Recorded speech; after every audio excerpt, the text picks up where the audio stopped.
வணக்கம் நண்பர்களே, welcome to the electrical doctor Tamil. உங்கள் வீட்டில் சோலார் வாட்டர் ஹீட்டர் மாட்டலாம் அப்படிங்கிற ஒரு ஐடியாவை இருந்துச்சு அப்படின்னா முழுமையாக இந்த வீடியோவை பார்த்துட்டு சோலார் மாட்டலாமா வேணாமா அப்படிங்கிறத முடிவு பண்ணிக்கிங்க. சோலார் வாட்டர் ஹீட்டர் நமக்கு சூரிய ஒளி மூலமாக சுடுதண்ணி நமக்கு கிடைக்குது. ஸோ நமக்கு மழைக்காலங்களில் இல்லை பனிக்காலங்களில் பார்த்திங்க அப்படின்னா அப்படி சுடுதண்ணி எப்பவும் போல் கிடைக்குமா அப்படின்னா கிடைக்காது.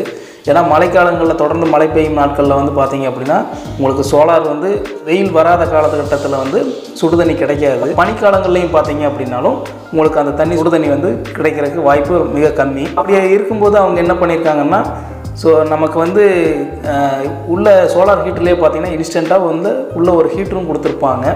பனிக்காலங்கள் மழை காலங்கள்லையும் பார்த்திங்க அப்படின்னா நீங்கள் கரண்ட்டு மூலமாக நம்ம சுடுதண்ணி எடுத்துக்கலாம். நம்ம நார்மலாக வீட்டில் யூஸ் பண்ணுற மாதிரி வாட்டர் ஹீட்டர் மாதிரி அதுக்குள்ளே இன்ஸ்டண்ட்டாக ஒரு ஹீட்டர் இருக்கும். கரண்ட் மூலமாகவும் நம்ம சுடுதண்ணி எடுத்துக்கலாம். ஸோ அப்படி பார்த்தீங்க அப்படின்னா நம்ம சராசரியாக ஒரு 100 லிட்டர்லேருந்து 150 litre solar water heater use பண்ணுவோம்.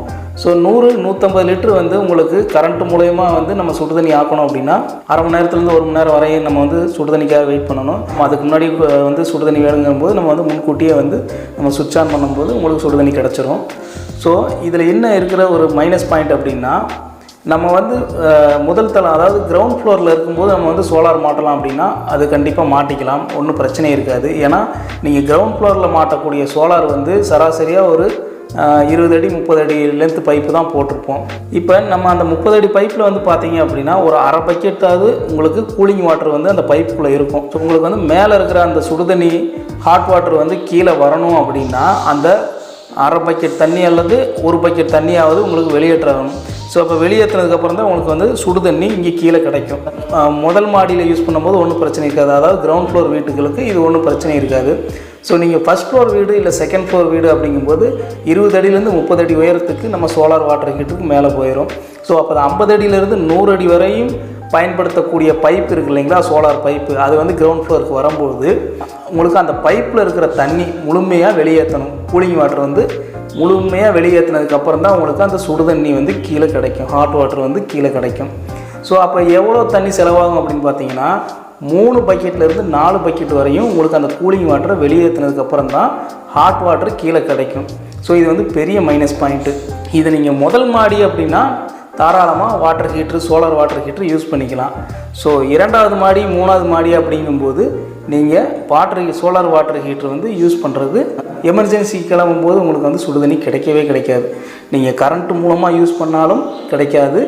ஏன்னா உங்களுக்கு அந்த பைப்பில் இருக்கிற கூலிங் வாட்டர் ஃபுல்லாக வெளியில் வந்ததுக்கப்புறம் தான் சுடுதண்ணி கீழே வரும்.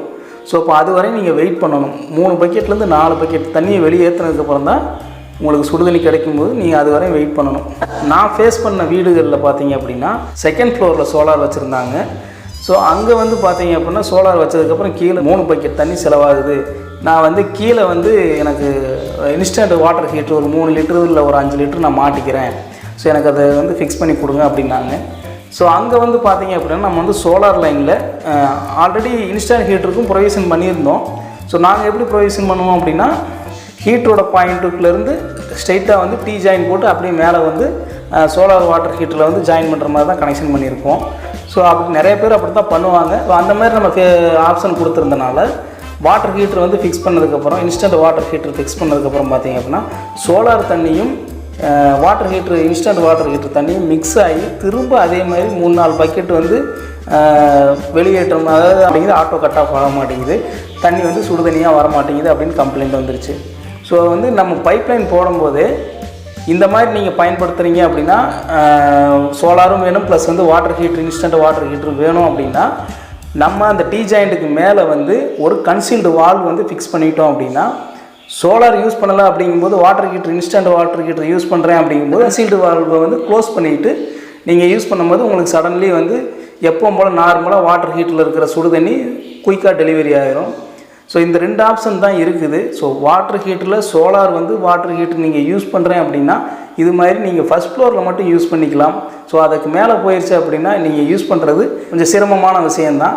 ஒரு 50 அடி பைப்பு வரையும் நீங்கள் யூஸ் பண்ணியிருந்தீங்க அப்படின்னா சோலார் வாட்டர் ஹீட்டருக்காக தாராளமாக நீங்கள் சோலார் வாட்டர் ஹீட்டர் யூஸ் பண்ணிக்கலாம்.